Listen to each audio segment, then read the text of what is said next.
ఎవరిది విష సంస్కృతి?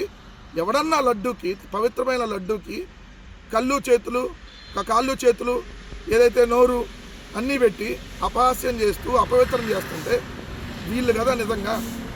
తిరుమల లడ్డులో కల్తీ జరగడానికి అసలు అవకాశమే ఉండదు.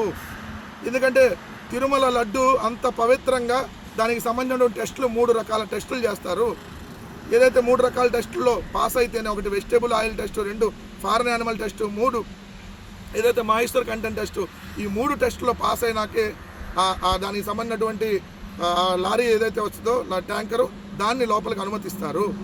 సో అలా అవి రిజెక్ట్ అయితే అవి వెనక్కి పంపిస్తారు. కానీ రిజెక్ట్ అయిన దాన్ని మళ్ళీ వైష్ణవ వైద్య ద్వారా మీరు ఆల్రెడీ వాడారు అనేది ఇప్పుడు సిట్ చెప్తుంది.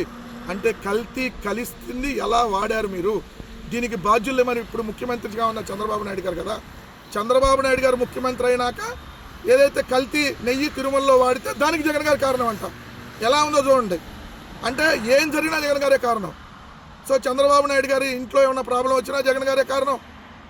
ఆయనకి ఏమైనా ఆరోగ్యం బాగుండా పడినా జగన్ గారే కారణం. ఇంకా వాళ్ళ ఇంట్లో ఏమైనా గొడవలైనా జగన్ గారే కారణం. ఆయన హయాంలో రిజెక్ట్ చేసినటువంటి లారీల్ని మళ్ళీ తీసుకొని మళ్ళీ దాన్ని తిరుమలలో వాడినా దానికి కూడా జగన్ గారే కారణం అనేటటువంటి వార్తలు ఇలాంటి పత్రికల్లో నిజంగా మనం బతుకుతున్నందుకు సిగ్గుపడాలి. ఈ 2 దినపత్రికలు పోతే ఈ రాష్ట్రానికి పట్టినటువంటి శాశ్వత శని వదిలిపోయిద్ది అనేది మాత్రం వాస్తవం.